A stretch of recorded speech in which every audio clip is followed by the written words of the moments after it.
All right, it is the 15th of September, approximately 11:17 a.m. Let's finish off Chapter 3, shall we?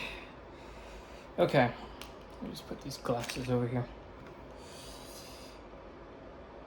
Where in the world were we? Oh, yes, okay, so we were at asymptotic notation.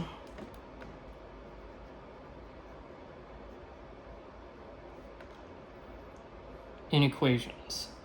So we just finished off the last of the examples there. Now let's discuss this more in depth. So we often use equality signs. Equality signs for membership or shorthand.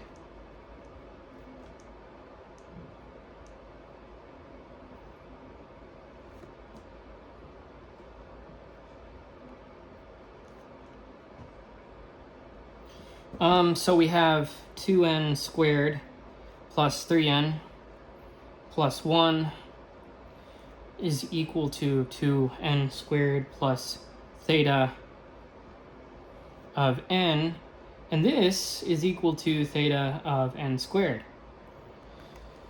Right, so what's the interpretation for this? Well,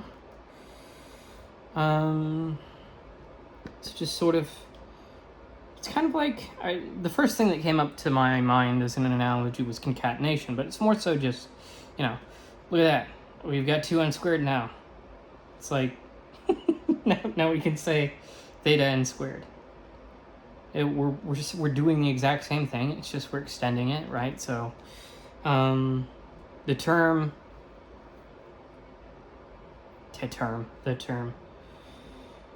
theta of n denotes some anonymous function, some thing that we're putting away for the moment, in order to say, hey, we are focusing on this other part, which is going to more significantly affect the thing we are looking at, the thing we are paying attention to, the thing we are utilizing at the moment. So the term theta of n denotes some anonymous function of order n, and the final simplification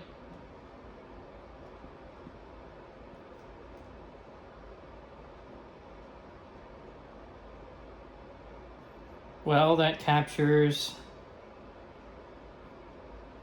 the dominant order.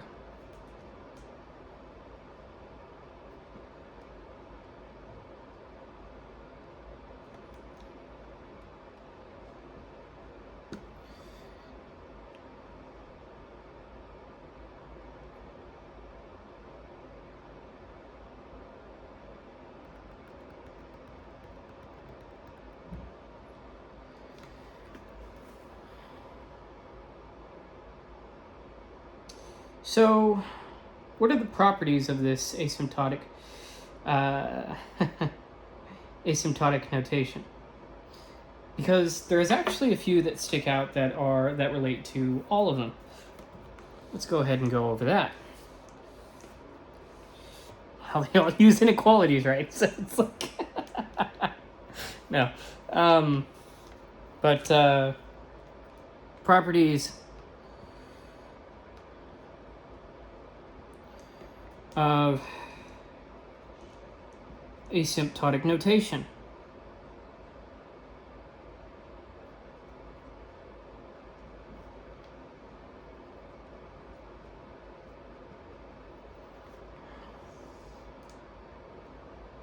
For asymptotically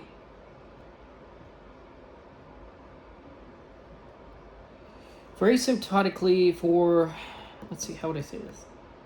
For asymptotically positive functions, most of the time I just kind of look at the notes and I'm like, oh, it's like,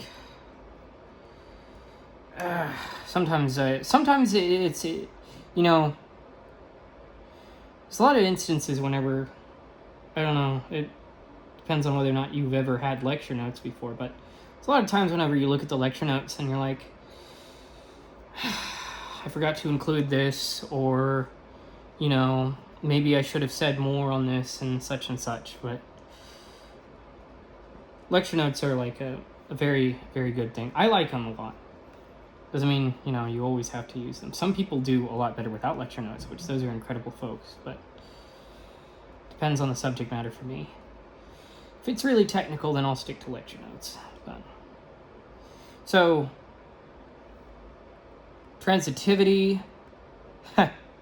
This is interesting. So, some of you might know of equivalence relations, and this generally follows that. So, asymptotic notations. So for asymptotically positive functions, f, g, and h, we have transitivity being the case. So I guess you could say there's an equivalence relation between any asymptotically positive functions. I'd have to prove that in order to actually say one way or another, but I'm willing to believe that. At least on the surface for now. Oops, accidentally knocked that. But anyway, so for transitivity, what we have here is f is equal to theta of g, and g is equal to theta of h. This implies that f is equal to theta of h, and similarly for big O, big omega, and of course the younglings, the little ones, the little o and little omega, right? So let's move on and discuss the second property here, which is reflexivity, which is that f is equal to big O of f, and we have f is equal to big omega of f. F is equal to big theta, whoops, nope, there's only one, theta of f. And so we have symmetry here as well.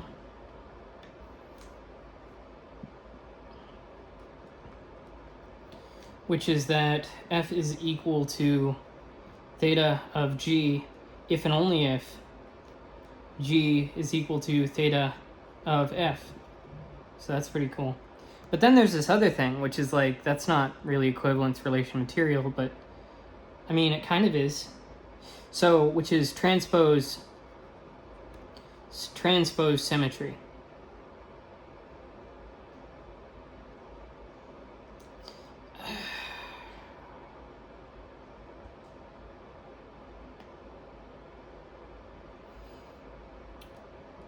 I was just about to say, well, it's like, I put properties of asymptotic notation, but it's like, you know, it's more so we're talking about the actual functions, and the notation is just sort of the, not afterthought, but I still think it's accurate. Anyway, transpose symmetry. So we have f is equal to big O of g, if and only if g is equal to big omega of f, and f is equal to little o of g if and only if g is equal to little omega of f. So yeah. I mean, it's just, it's more so, I think it's just sort of an extension, right, of symmetry, because we could have equally, could we? Yeah. I think we could have equally put this... No. I mean, it is an extension of this, but this is more exact to like these less than or equal to's, or strictly less than or strictly greater than, right? So that's important to point out. Now let's go on to another subject of interest as regards to this chapter. After I erase this. And that is non-comparability. which sounds a lot like uniqueness, right? So, but not all functions. Not all functions are asymptotically comparable.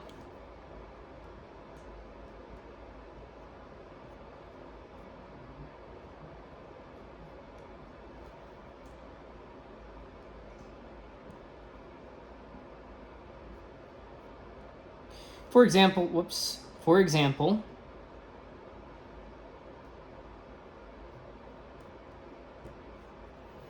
n and n to the 1 plus sine n, these cannot be related. These cannot be related by big O, big omega, or theta. And this is because the exponent oscillates. The exponent, that oscillates between 0 and 2.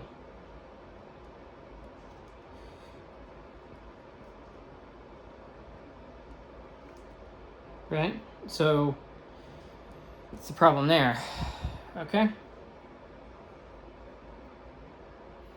Now, I mentioned earlier that, this sort of section of things has a lot of abusive of notation, and believe me when I say this, it's intentional. And,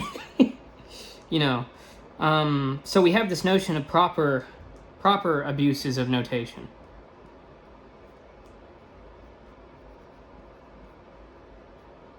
Right. So, writing f of n is equal to big O of g of n instead of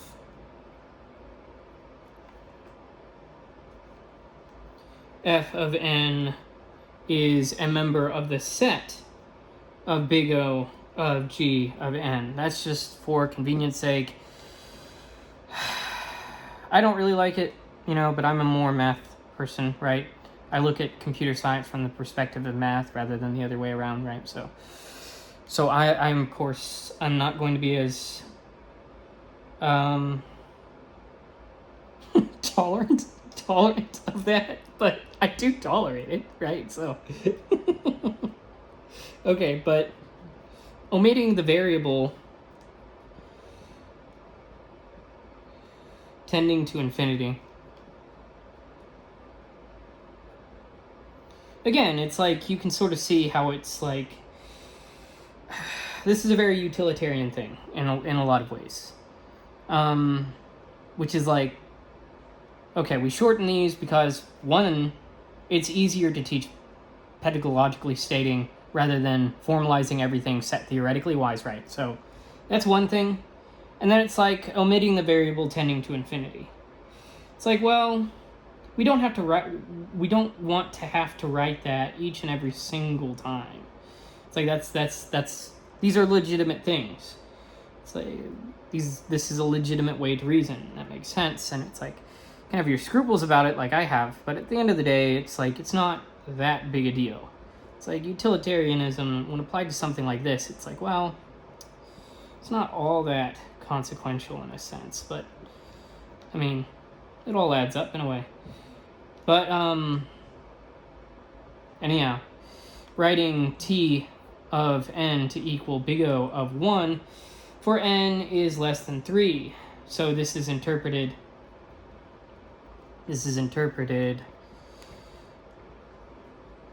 as bounded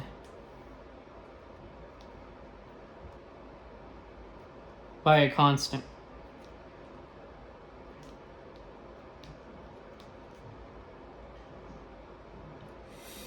For small n.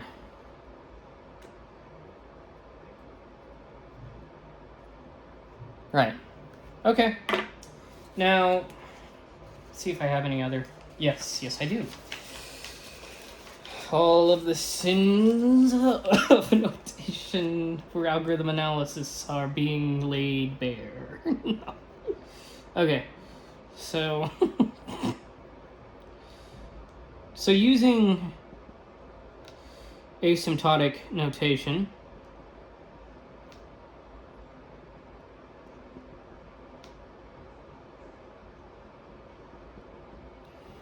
even when a function is defined only on a, whoopsies, ran out of space. Hopefully that's seeable, right? Okay. So using asymptotic notation, even when a function is defined on a restricted domain.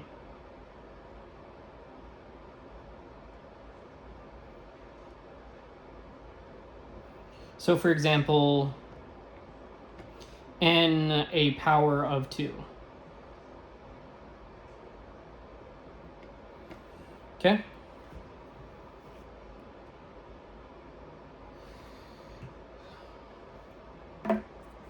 So these are some of the things that you just kind of, you accept it as part of the language, and you keep building from that. Stuff that wouldn't, fly by within some other conventions, like a more mathematically rigorous convention. It's like, but then again, it's like, it doesn't have to be. That's not what you're using it for, so it's fine. Anyhow, so asymptotic notation, well, that formalizes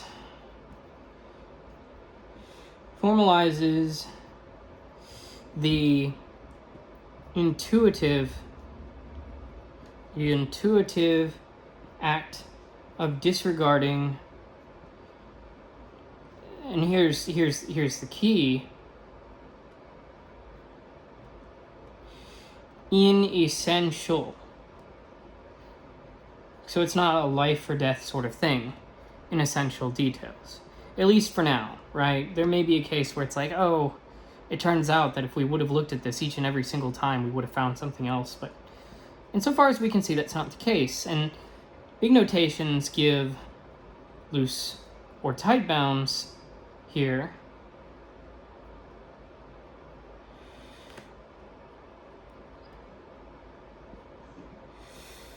While little notations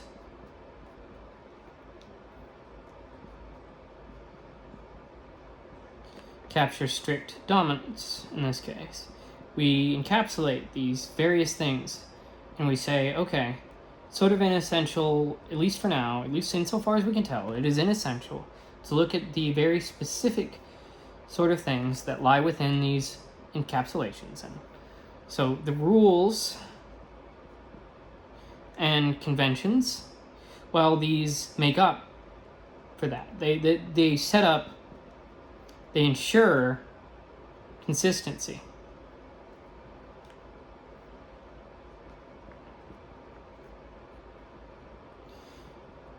While accepted abuses in notation, abuses keep the notation concise,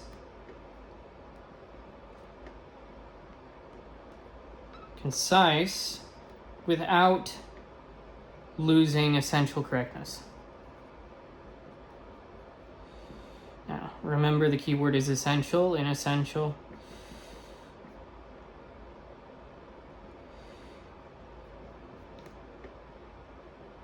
Okay, so with that being said, let's proceed on to section 3.3 in this chapter.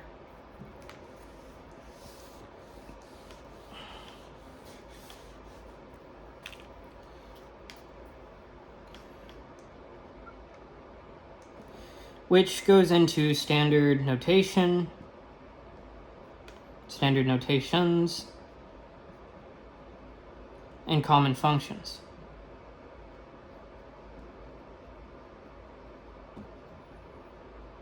So, let's see. So when analyzing algorithms, certain functions arise repeatedly.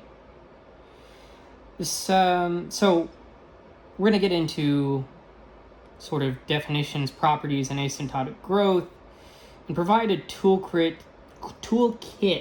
for later proofs and comparisons. So for one, monotonicity rather. Look at his tenacity. No, but monotonicity, and how do we define that? Well, let's define it in terms of functions.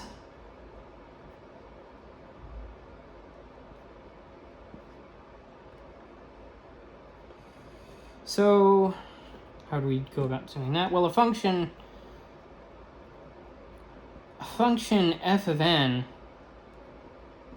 is, for one thing,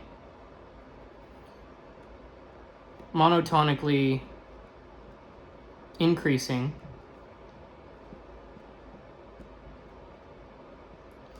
if m is less than or equal to n, and this implies f of m is less than or equal to f of n.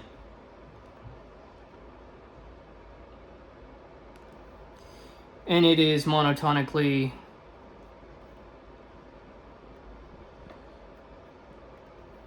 decreasing if, sort of shorthanded that, if m is less than or equal to n, and this, which implies f of m is greater than or equal to f of n. Okay. How does this differ from something that's strictly increasing or strictly decreasing? Well, we'd have strict inequalities. So strictly increasing. So strictly increasing if m is less than n implies f of m is less than f of n, and strictly decreasing if m is less than n implies f of m is greater than f of n, right? So it's kind of like the difference in between big O notation and little o notation, and big omega notation, the bigs and littles of each notation that we used there earlier. All right, so let's go on to defining some more common functions with standard notation. So let's look at floors and ceilings. Well, you can sort of see the floor down there. No. Floors and ceilings. So for a real... So first off, let's go ahead and get ourselves a definition here and say floor and ceiling. All right, so for a real x, not a fake x, mind you, no. Not a fake x, like, somebody that you keep the contact information of and you text them repeatedly even though they're supposed to be your ex, but a real x. It's terrible. Okay, so for real x, floor function of x is equal to the max of m within the integers, m integer, right? Such that m is less than or equal to x, right? So it's like, well, you've got a 1.5, okay? You've got a 1.5, and you want to be able to say, okay, well, take the floor of that, what do you get? Well, you get 1, okay? So, pretty simple dimple right there, but now let's move on to the ceiling function. ceiling function of x is equal to the minimum of m within the integers such that m is greater than or equal to x. Okay? So this is sort of the usual rounding up kind of thing. All of the ways. Oops, accidentally did that, and that is a thing that happens a lot. Okay, so the ceiling function of 1.5, 2, right? Simple enough. So what are some of the properties of this? Well, let me get to that.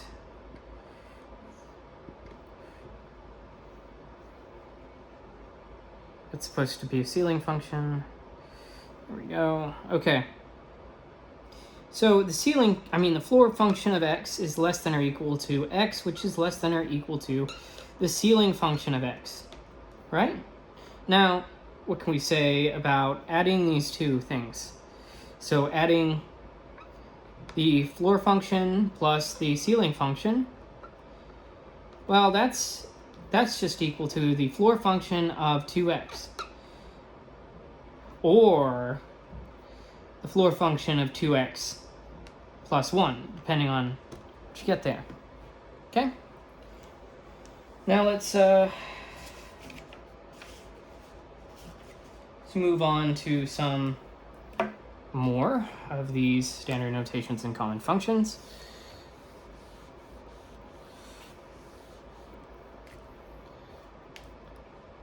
So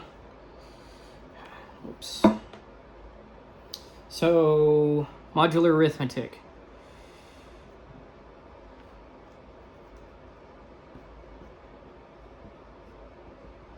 Let's go ahead and get this over there. Okay. So by definition, just sort of used to talking in proofs. But so what's the definition of modulo? Well, for integers a and n greater than 0, the value a mod n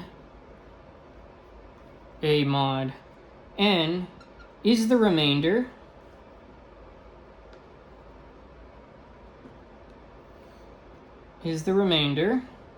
of a divided by n. So we say a is congruent to b mod n if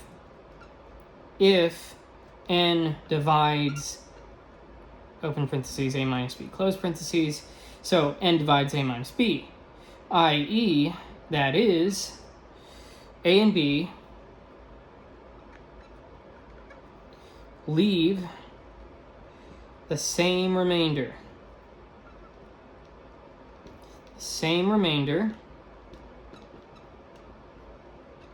upon division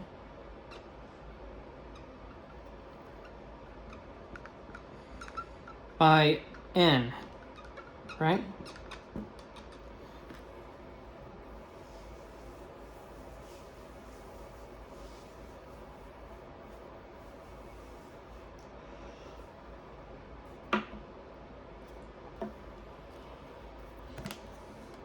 Okay.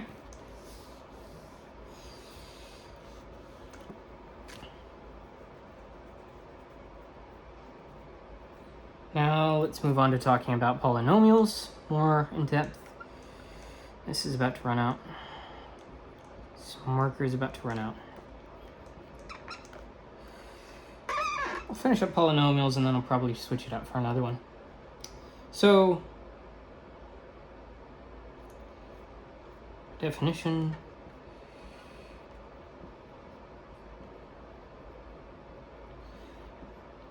So by definition, well, so a polynomial of degree n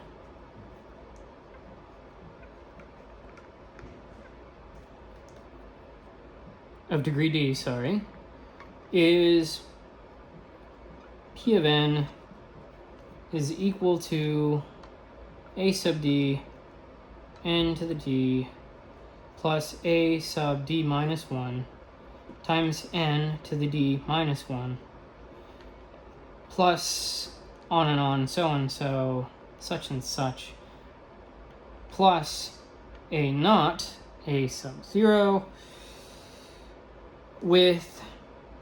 in which a sub d is not equal to 0.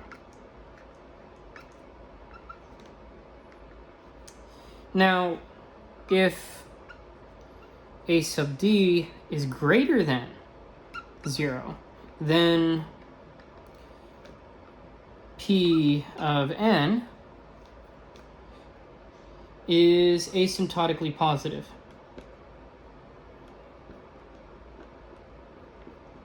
You can sort of see what exactly that means for something that would be called asymptotically negative, right? But for now, for this, we'll just focus on that asymptotically positive instance. And P of n is equal to theta of n to the power d. And so a function is polynomially bounded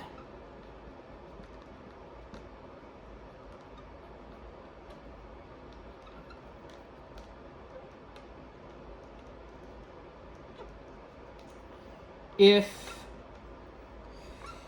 f of n is equal to big O of n to the power k for some constant k. Constant k. Whoops, constant k. I think just be one of the positive integers, right? So whoopsies. There we go. All right, switching out for a different marker.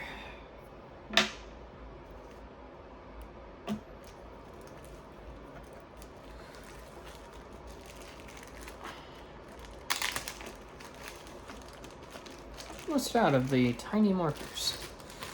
It's because I thought I would be standing up writing on whiteboards this entire time, but this is just so much easier. And it's easier to see for the most part. So there we go. Unless if there's like glare, then it kind of makes it difficult, but you can still make out what it is, right? So, but anyway, let's move on to a different topic here, which is exponentials. Oops, okay.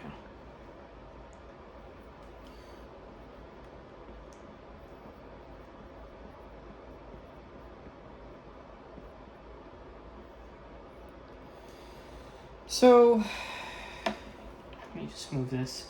Okay. Don't think I can reach the trash can from here. I don't really want to dare it. I kind of want to dare it. Okay, 3, 2, 1. Yeah! Okay, so, exponentials. So, I'll just go ahead with the definition here. For a is greater than 0 and integers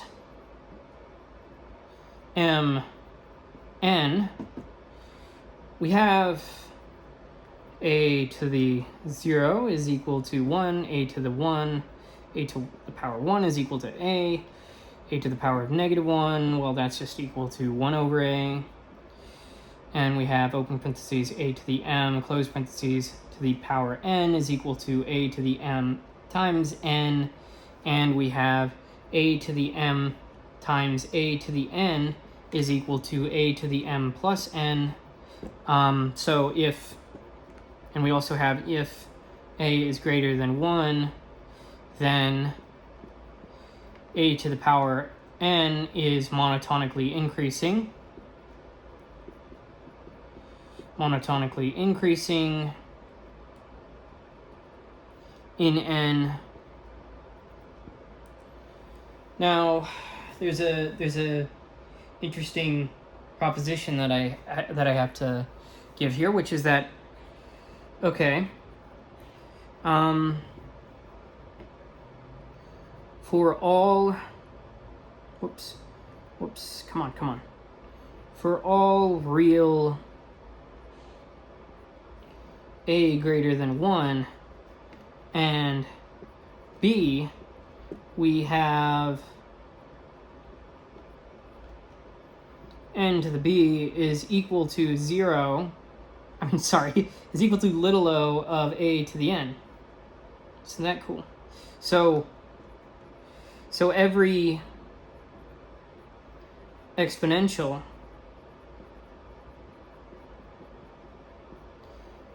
outgrows every polynomial. Come on.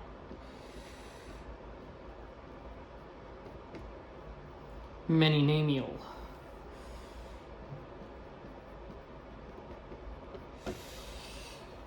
All right, so that's pretty cool.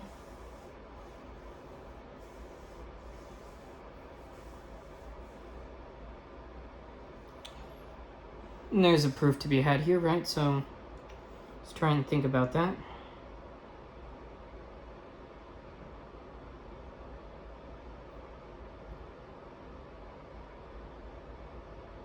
It's not too much, but not the purpose here.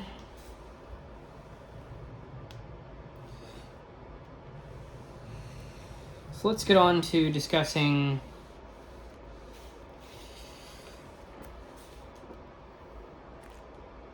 logs. So like cedar, you know, like cedar or oak. No, the logarithms, right? Those come up quite a bit.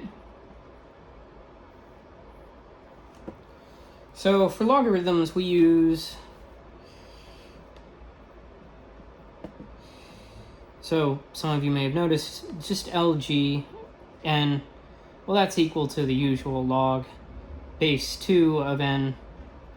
Natural log of n, that's equal to log to the base of e of n, and then, well, log to the k of n, that's just equal to, open parentheses, log of n to the k, and log of n, in this case, is just equal to log, open parentheses, log of n, close parentheses.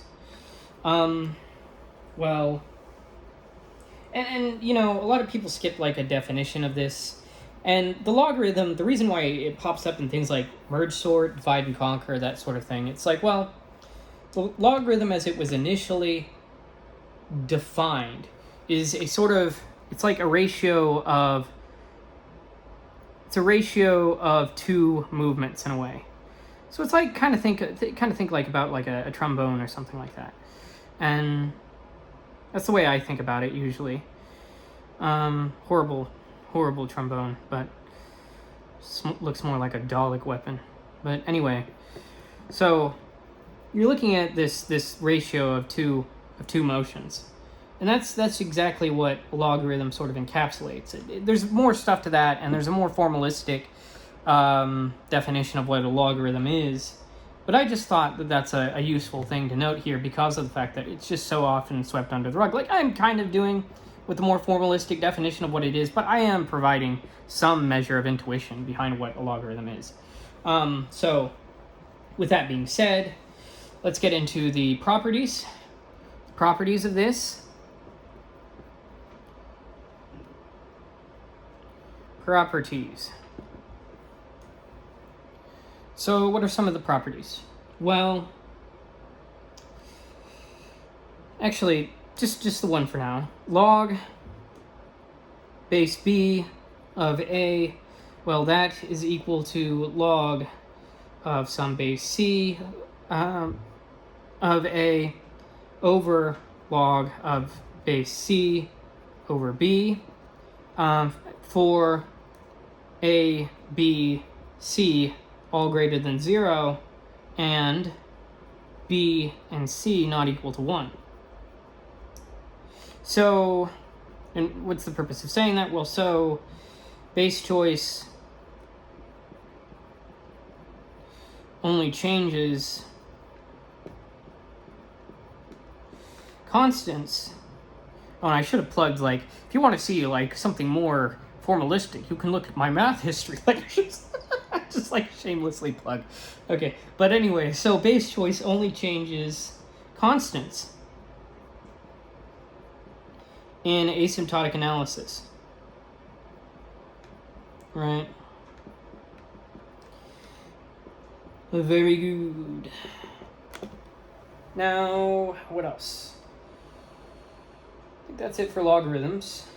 But there is something else that's interesting, actually. So, at least for our purposes. Okay. So here's another definition. And this is for polylogarithmic bound, which is just a wild word, right? Polylogarithmic.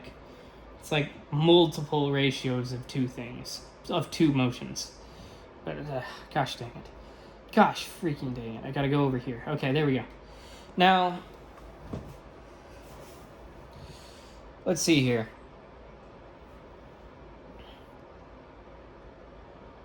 A function is like a nation. You see, you have to run it now. A function is polylogarithmically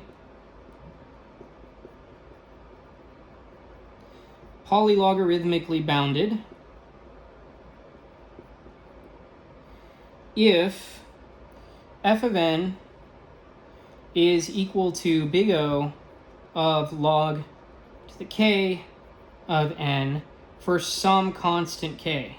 For some constant k. And we'll get into more of what this means concretely. But for now, let's just sort of hold this idealized abstraction. A function is logarithmically bounded if f of n is equal to big O of log to the k of n for some constant k. Let's just hold on to that, and we'll see that more in action here in a moment. Well, I mean, not too much, because, well, I'll just leave it. I'll just leave it to see. Oh, goodness. Okay. Algorithms are such cool little things, you know, they're everywhere. It's like, because the ratios of like two motions, it's like, well, that's like a lot of things. That covers a lot of things. I mean, imagine if you just had a course on logarithms. You probably could. You could have a course just on logarithms and how they're applied through everything. That would be so cool. I might build that course. I don't know. Probably. I don't know. But anyway, factorials. So, this, of course, well, n factorial is equal to 1 times 2 times 3 times ... times all the way up to n. And 0 factorial is defined to be equal to 1. Which is, like, you know, strange, because you'd expect it to go, right, like, that's 0 factorial? Well, that's just, it's equal to everything going up to 0. 1 times all the way up, 1 times 2 times 3 times everything in between going up to 0. Which is just, you know, it's like, then that would be 0. But there's like, there's certain reasons, there's a lot of reasons why 0 factorial is equal to 1. And it's more of like a pragmatic sort of thing. Like, the world kind of falls apart. Not literally, you know, but a lot of stuff depends on this being so. We define it as such. We set the course on how to define it, and we defined it that way. It's not a physical thing. It's just, it is what it is, man. So a weak bound, and you know, to sort of go into that, well, I mean, not really. But for now, let's just, suffice to say, let's accept that as an axiomatic thing without looking at all of the sort of things that break apart whenever we don't assume it to be a thing. But a weak bound, n factorial, is less than or equal to n to the n. And so, let's see, a stronger bound. So these are going back to the bounds, right? So stronger bounds for these use Stirling's approximation. Which I can't remember if he's the same Stirling behind Stirling's engine, which is like the ideal engine that you'd have for efficiency purposes. But suffice to say, so, Stirling's approximation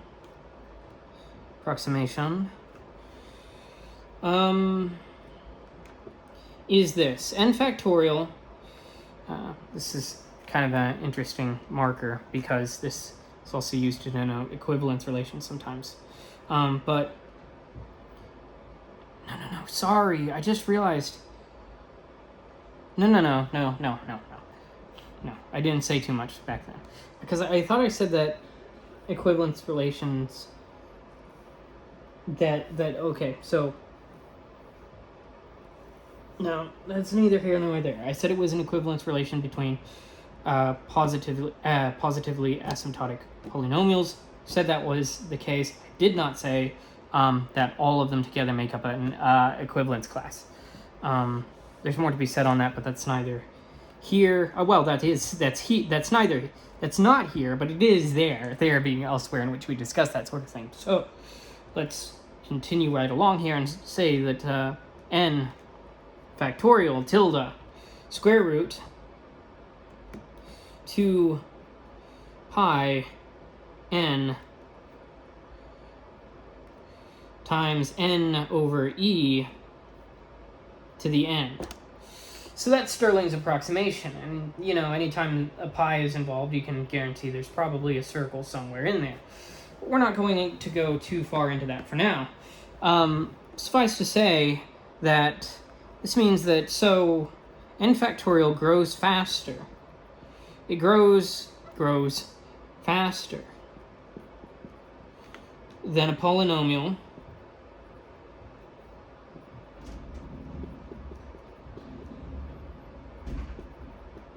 but slower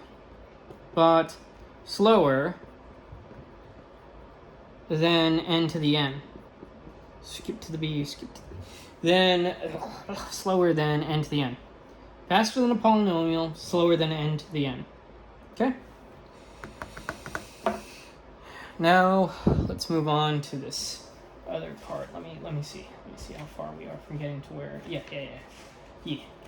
Okay.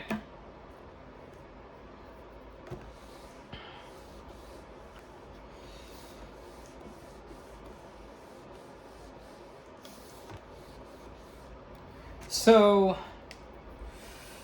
functional iteration. And this is a thing which you should be very much familiar with, right? But at the same time, I don't know. It depends. Depends on what you see, right? Depends on what you see when you see it. So for a function f of n, and non-negative integer I, come on, we have f to the open parentheses 0 close parentheses of n is equal to n, and f to the open parentheses I close parentheses of n is equal to f of f to the open parentheses I minus 1 close parentheses of n. So this is to denote the iterations that we're going over here. So for example,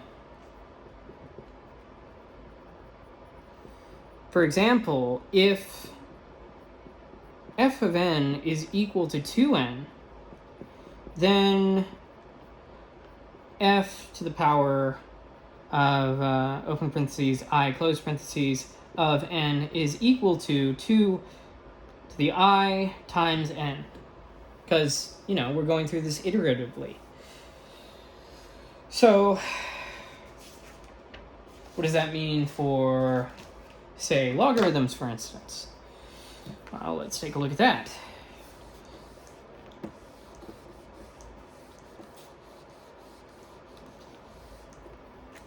Let's take a look at that. Oh, there it is. So the iterated logarithm.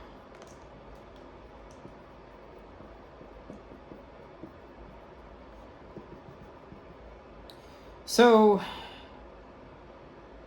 let's go ahead and put a definition mark here.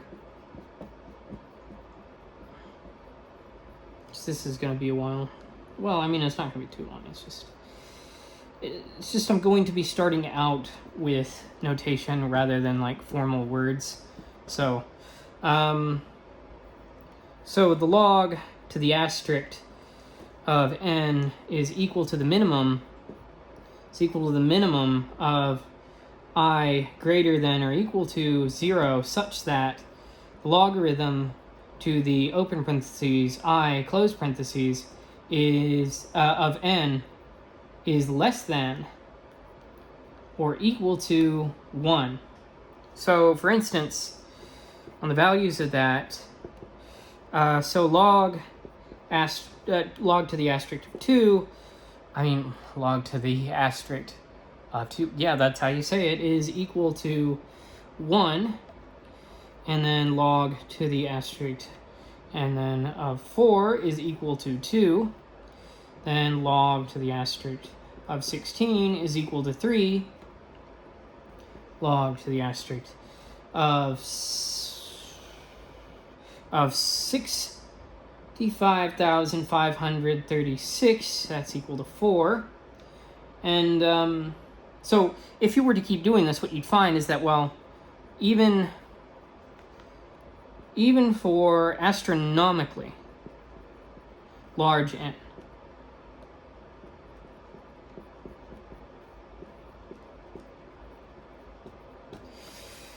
the log to the asterisk of n is always going to be less than 5, which is just less than or equal to 5, right? So that's pretty nice.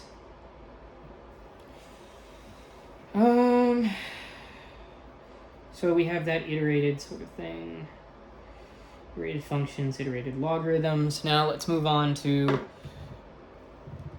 iterated... No. Just keep on going along iterated things. It's finite, but...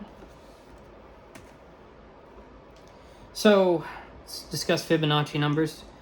It's because that's sort of like the other half, right?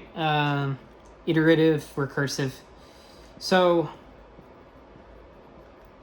these are defined recursively.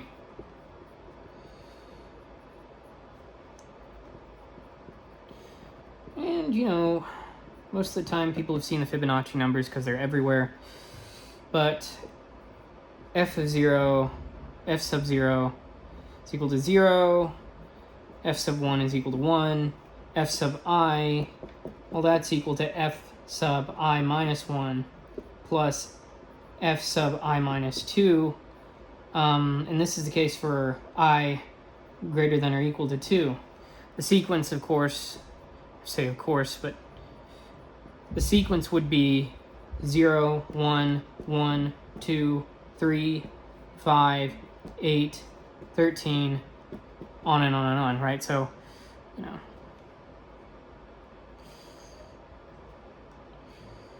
it's like, okay. See that? See that? So,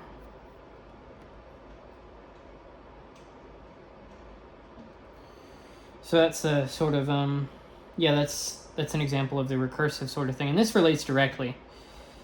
This relates directly to the golden ratio, which, let me get that on here.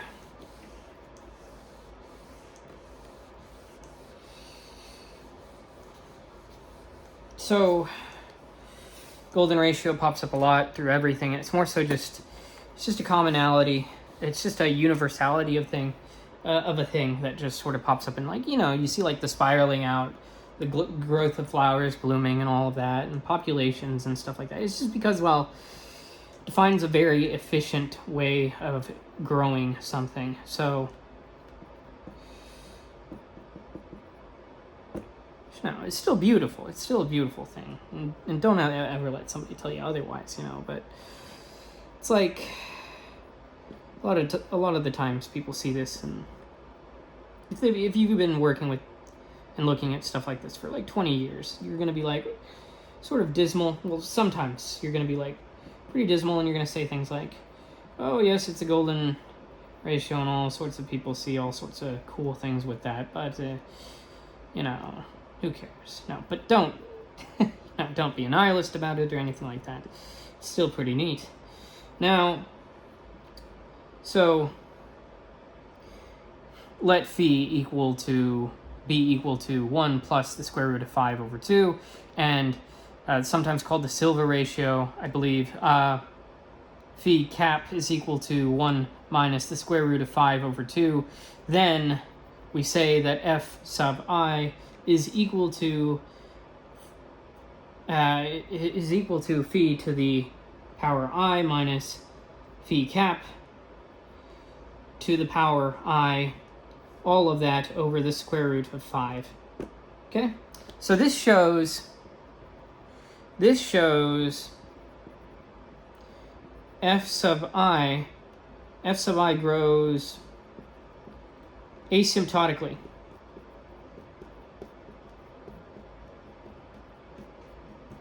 Asymptotically as theta of phi to the I, theta of phi to the I, right? Because, you know, I'm not using the usual set builder notation here. So all of this is to say, let me just get the board ready for last bit of this. So these standard functions,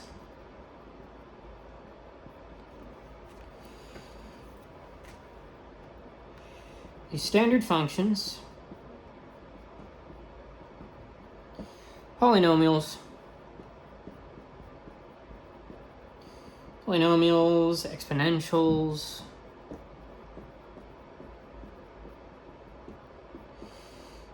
we didn't even really get into how exponentials and logarithms are related, but that's a bit of a topic for another instance. So exponentials, logarithms, factorials, Fibonacci numbers,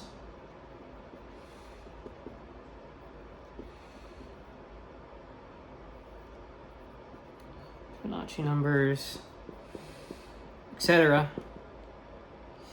Well, these provide the basic comparative vocabulary for asymptotic growth.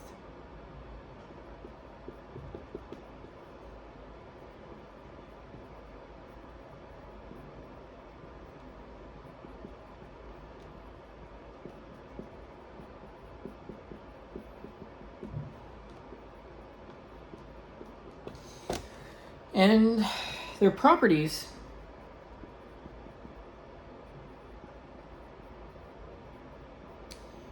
especially monotonicity, that pops up a lot. So especially monotonicity and bounding relationships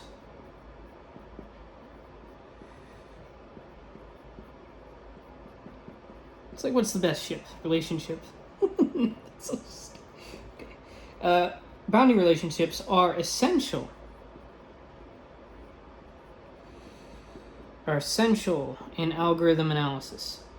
And by the way, a lot of different fields of analysis. It's like, well, what's analysis really? It's like, it's sort of the breaking part of these different things, right? If we go back to the etymology of what analysis means, we're breaking these things up. There's a lot more rigor behind what I could say there, but intuitively speaking, analysis basically, it's like, open this thing up, look at all of its little parts, right, and try to figure out what each of those mean and stuff like that. And basically it's like, well, you're going to have a lot of inequality signs, and it's like there's going to be a lot of bounds that define what it is and what it isn't. And such is the case with what we've seen here in chapter 3. So that's all that I'll say for that for now, and that closes out part 2 of looking at chapter 3 in terms of just regular lectures, and we'll pick up with exercises. So.